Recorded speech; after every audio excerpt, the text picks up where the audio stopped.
Hey, how's everyone doing? I have not put up a video in a while, and I'm going to skip all that, but in basis, I've had a video up about this pedal for a while, and when I first made it, I was really young, and I didn't have many resources, I didn't have microphone capabilities, I didn't have a good way to show what this pedal sounded like, or demo the pedal at all, and so the video wasn't very adequate, and it's one of my most viewed videos, but it's also one that has very negative comments and things like that.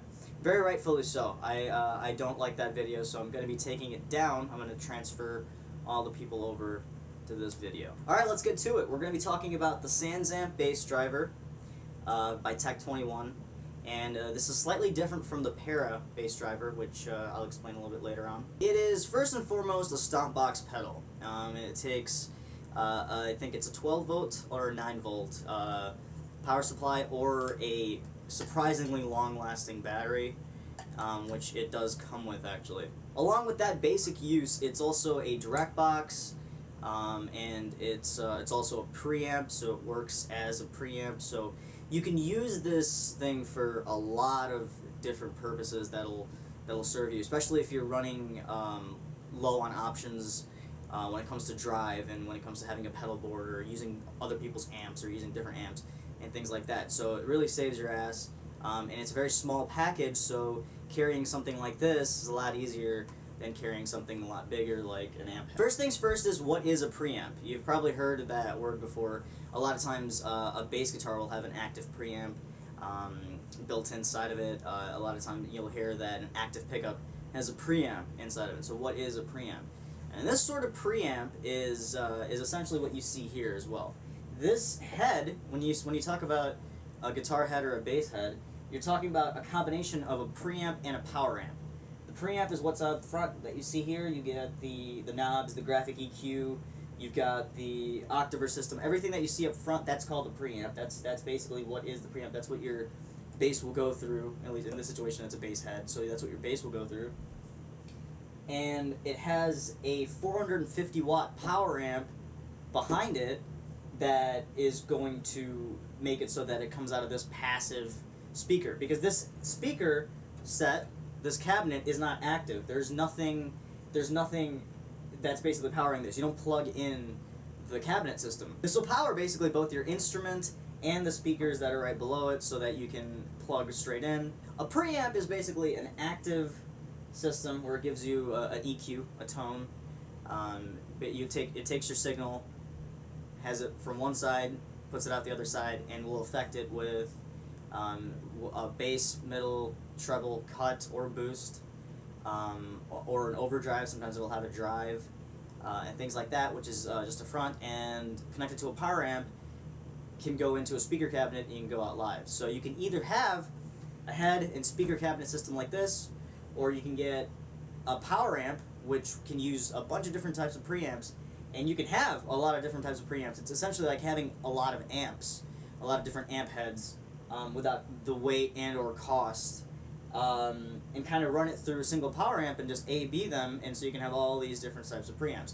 This is one type of preamp that you can use. I can basically take this and run it into a power amp and run that into a PA system, and basically have a nice little bass rig right there, a bass guitar straight into this, powered by a power amp. Obviously, it being powered with a battery, right into the front of the house. If I'm just running late, if I'm an impromptu show, I can run directly out of this into an interface. I can run out of this into just my rig and have just overdrive and have another active system. So there's a lot that I can do with this. And there's a lot that you can do with preamps. There's a lot that you can do with just a preamp, by separating a tie-in like this, where it's just one standard unit, and taking out basically half the power of the amp and being able to kind of shape different tones up to your variety. So the SansAmp pedal is very durable, and you'll see these. If you see this up close, if you look at it, it looks like it's built to last. It's built like a tank, and I basically trust it in the toughest of all situations.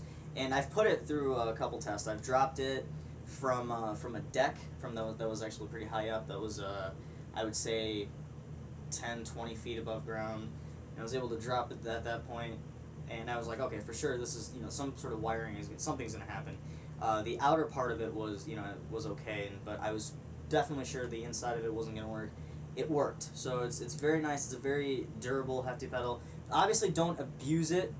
Don't just start throwing this around. I mean, you definitely don't want to break one of these knobs or something that's not made on here that's built to last. This isn't made to be beaten into a million pieces, but it definitely withstands everyday use by a musician. I personally use this in every single bass rig that I've ever played on. My main setup right here, which is the PV Tour 450 and the Ampeg 410 cabinet, runs the SansAmp. I'm running a similar type Ampeg system actually, which is a Portaflex series at another person's house, and I also run this pedal as well. And there's been situations where I've had to use cheaper, smaller combo amps because for a room that they just had a space. There was a small little bass amp in the corner, and they're like, all right, well, you're gonna need to crank this as high as you can crank it without blowing the speaker and still cut through. And so like I bring this in, and it does the job. It makes it so that I can cut through with the overdrive subtly without having to turn up the amp so much, and being loud. Not essentially loud, but it gives you a nice round, gritty tone to kind of boost through the mixes. No matter what mix it is, every band is different. Your mix is going to be different. So if you're in a metal band, obviously you're going to want to kick up the drive, and then you can kick up the presence, and you can kind of really get in there in a really, really aggressive, gritty tone. You're in a folk band, and you just kind of really need a round bass tone, but there's a lot of instruments that you kind of run through. You kind of back up on the drive, kind of roll up the bass a little bit. I bring it everywhere basically. So if I'm going to a studio, if I'm going to a live performance, if I'm going to a lesson, a smaller lesson, if I'm teaching something, if I'm going to a bigger lesson, something like that, I definitely bring this along with me. It's always in my case. This actually comes with me in the bass case, in the case that carries my bass guitar. So that's very high tactic. I've got a noise suppressor pedal and a tuner pedal that I don't even bring with me. I'll use somebody else's tuner, but I definitely have to have this with me. And any kind of preamp will work, but this is my go-to preamp. Alright, now here's a closer look at it. Obviously it's got all the knobs on it, and it's got the little details telling you what each one of these things do. I won't bore you with the small details with these little connections. Basically, these switches correspond to the inputs, and you can switch what the priorities are depending on what your inputs. Starting right here, we've got the level, and this is essentially just the volume. You can cut and boost the actual volume of the pedal, standard in any kind of effects unit or pedal that you're going to be running into your amplifier. Very useful, obviously. It adds a second gain channel, essentially. So you can blow out the speaker of something. You can basically max out an amp and then boost the volume even past that. And so it's very nice to have that. Which is actually, a lot of people they kind of change between the blend and the level. We'll get to the blend in a second. I'm in a current situation where I'm using an amp, a combo amp, which keeps going in and out on particularly just the bass EQ. The bass channel doesn't seem to be working properly, and I think it has something to do with the speaker. And the way that I deal with that is I use the level. I just turn this level down once it starts to blare too much, keeping everything okay, and then I just turn it up. Another way of fixing that would just to be using active controls on a bass, but this level control helps solve problems, little nitty problems like that. Going down the line, we've got the blend. This is how much of the tone of the pedal you're using compared to the tone of the amp. So basically, if you have it at 12 o'clock like I have it here, it's neutral. It's taking half the sound that you're getting out of here, half basically the boost that you're getting from here, combining it with the tone that you're getting it from the amp, and in producing the sound that you're getting initially. Turning the blend all the way down would be essentially like bypassing the pedal, but what you're doing is you're still sending a signal through it, so it's not better than turning off the pedal But that is the extreme that the blend knob goes to. All the way up is full control of this driver, meaning it is using your amp essentially as a power amp.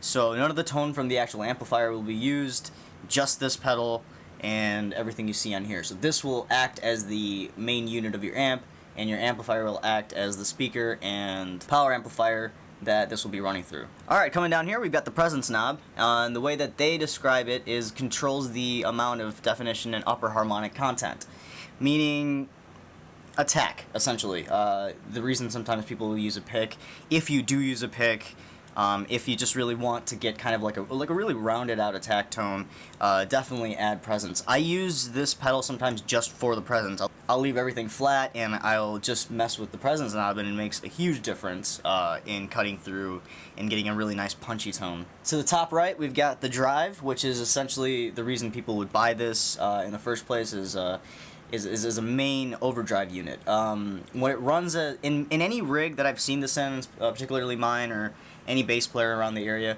usually has this as the main overdrive unit. Anything that they'll use as an overdrive unit probably is a preamp. If not, then they'll use a fuzz pedal. And the drive is fantastic. It can go anywhere from no drive at all, meaning you're turning the gain all the way down, or you can just kind of you can play muse type of stuff. You get Cliff Burton distortion, which can obviously be enhanced by adding a fuzz pedal or something like that to kind of just boost up the old drive. Cuts through and makes this pedal. Hands down, the best feature of this entire pedal is the overdrive. Bringing us to the treble and the bass EQ. Not only does this add a separate EQ, or a boost basically in the treble and bass area, but it's an active EQ, so it's essentially like having a treble and bass knob on your passive bass. And if you have a treble and bass knob on your bass in one of these running through, you have another set of treble and bass EQ. So the cut and difference is fantastic. One of the uses for something like this is essentially if you have an amp, or you're stuck with an amp that's not very, it doesn't sound very well, it's a very flat sounding amp, doesn't cut through enough, you're risking kind of blowing the speaker because you're running it at 11 the entire time. And if you doctor it with something like this, you essentially just kind of run it through a premium drive.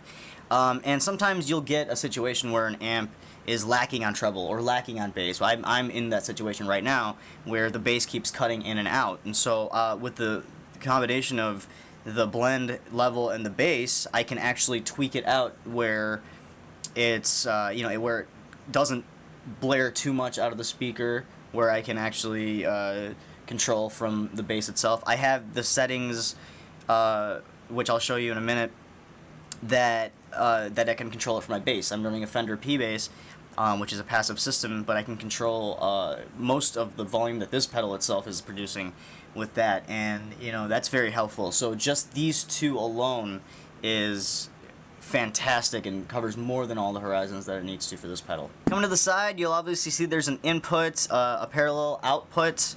Obviously, if you're running an instrument straight into here, you're going to come out this end, and it'll come out of here. XLR, if you're running into the PA, front of the house, that kind of stuff, all of it. You can plug this baby in. Velcro to put it in a pedal board. 12-volt battery, door. Something about the battery on this, I have to tell you now, it is fantastic. I have done 8-hour practice sessions. I've done about 6 of them using just the battery, and I've been running this the entire time, and it hasn't died on me. I'm not sure exactly why. I usually have the worst luck with the battery at the pedal thing, but this time it worked out, so I am giving the reliability of having the backup battery a very awesome and thumbs up type of pro, because when you're running just this, having to plug this into the wall every single time becomes a chore. The reason why I'm doing what I'm doing is because I have the battery in there, and for it to last very long, at least more than one practice on the 9-volt, because 9 volts aren't cheap. It's nice. It's a relief to have. It doesn't make me want to go out and have to purchase a separate unit that's not my one spot that I have to run every single time I'm using this. Because I use this more than I use an actual pedal rack. I use this as an amp sometimes. So this is a very, very awesome tool, and the fact that the battery lasts very long is also a huge plus.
want to hear how it sounds through, you know, a PA system. You want to hear how it sounds through a mixing board, direct box, an interface, anything like that. That you're going to have to do yourself, because it doesn't sound any different, obviously. And I can't give you, with all this, the proper acoustics of a PA area. That's something that you'd have to buy this and check it out for. But if you definitely need it for something like that, it has way more capabilities than just fixing those little problems for you. So I definitely recommend this. I recommend this for every single bass rig. Usually, I'll ask you if it's you know, if you have a certain style of playing. If anybody ever asks me if there's if I recommend a pedal, if I recommend a bass guitar or a cabinet, what is the best one? And usually I'll say, depending on your style. No matter what style you're playing, it'll help you somehow. Whether it's excruciating overkill bass in overdrive, or if it's shearing high-end presence and treble, or if you just really want to crank, you know, make the amp just a little bit louder. You know, everything is just set right in here. And let's say you do want to blow the speaker. Let's just say you want to sabotage somebody's system. I don't know why you want to do that. I don't think that you should do that. But if you want to, then yeah, you just pull all the knobs all the way to the end and turn all the knobs in the amp all the way up, and then keep striking, you know, chords, or, well, notes until the amp blows, or until the speaker cabinet blows, and you'll see that this has a lot of power. But this had a lot to do with it. It's had a lot to do with how fast that you blew that system up. The para bass driver, the one that is that looks just like this but is a little different with name, has a change in the voicing of the mid-range, and that is all. Everything else is exactly the same, and that's by Tech 21 themselves. So you can Google it, look up exactly what they mean by that. But I definitely recommend this particular one, because this one is what I love. I use it on everything. I use it on every bass that I play, and I use it with every rig that I have gone through. I haven't seen a rig yet that I haven't used this with. I'm pretty sure that if I used a Mesa, like a V12 or anything that's just so overpowering that it really isn't necessary to have something like this, then it's totally fine. Then you probably wouldn't need this. But then again, that thing weighs a lot, so I'd rather have this in my pocket. If you guys have any questions, please get at me at Twitter. I'll leave you wherever on here where you can get me at. All my questions are directed towards there, so if you want me to actually answer you or to get a good look at it, definitely tweet me. I don't get to see many of the YouTube comments, because with the changes that YouTube undergoes, the comments posting of how many new ones I've gotten always fucks up. So there's always something wrong. There's always, you know, that I'm not getting enough of the feeds in there. I don't get all the questions, and there's a lot of traffic. So it'd be a lot better if you guys would tweet me, and I will catch you guys again next time.